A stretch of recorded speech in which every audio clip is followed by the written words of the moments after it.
और महत्वाकांक्षी बजट सिर्फ कागजों तक सीमित रहता है या फिर वाकई जमीन पर बदलाव की कहानी लिखता है। पोर्ट, इंडस्ट्रियल, सेमीकंडक्टर और रोजगार जैसे बड़े वादे अगर समय पर पूरे होते हैं तो बंगाल की तस्वीर और ताकत दोनों बदल सकती है।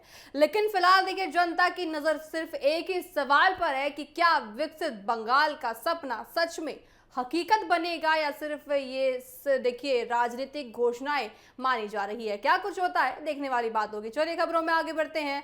उत्तर प्रदेश में भारतीय जनता पार्टी ने संगठन स्तर पर बड़ा बदलाव करते हुए अपनी नई प्रदेश प्रमुख निकाय को घोषणा कर दी है। इस नई टीम में कुल 46 पदाधिकारियों को अलग अलग जिम्मेदारियां सौंपी गई हैं। इनमें से 19 उपाध्यक्ष, 8 महामंत्री और 19 प्रदेश मंत्री शामिल किए गए हैं। पार्टी का कहना है कि ये नई टीम संगठन को मजबूत करने और आगामी चुनावी तैयारियों को गति देने के उद्देश्य से बनाई गई है। नई सूची में कई बड़े चर्चित चेहरों को जगह भी दी गई है। खास बात यह है कि केंद्रीय रक्षा मंत्री राजनाथ सिंह के बेटे नीरज सिंह को भी प्रदेश उपाध्यक्ष की जिम्मेदारी सौंपी गई है। इसके अलावा समाजवादी पार्टी की बागी विधायक पूजा पाल को भी उपाध्यक्ष पद देकर पार्टी ने एक महत्वपूर्ण राजनीतिक संकेत दे दिए हैं।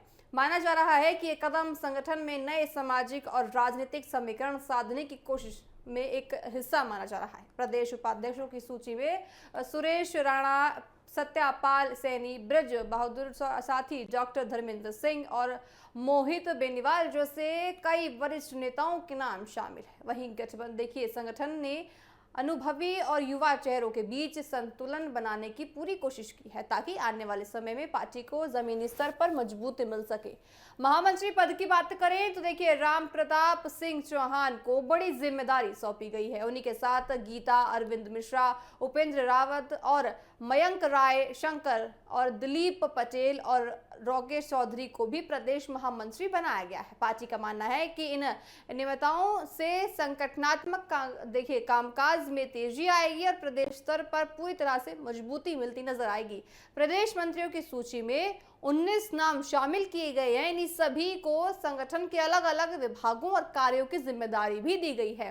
इससे पार्टी को बूथ स्तर तक मजबूत करने की रणनीति पर भी काम किया जा रहा है। बीजेपी का ये फेरबदल ऐसे समय में हुआ है जब पार्टी 2027 चुनावी मिशन की तैयारी में जुटी हुई है। संगठन को नए सिरे से मजबूत करना, जातीय क्षेत्रीय संतुलन बनाना और नए चेहरों को अवसर देना इस पूरी कयावत का मुख्य उद्देश्य माना जा रहा है। कुल मिलाकर देखिए, यूपी बीजेपी की नई टीम को आगामी राजनीतिक चुनौतियां और चुनावी रणनीति को ध्यान में रखकर तैयारी की जा रही है। अब देखना होगा कि ये नई जो देखिए संगठन में मजबूती मिल रही है वो कितनी ज्यादा जमीनी स्तर पर कितना मजबूत मिलता है और साथ ही आने वाले चुनावों में इसका क्या असर देखने को मिल सकता है। साथ ही देखिए, विधानसभा चुनाव आने वाले हैं उत्तर प्रदेश में, तो विधानसभा चुनावों में पूरी तैयारियां बीजेपी ने कर रखी है और साथ ही पूरी मजबूती के साथ बीजेपी सरकार अब की बार विधानसभा चुनावों में उतरने वाली है। क्योंकि देखिए,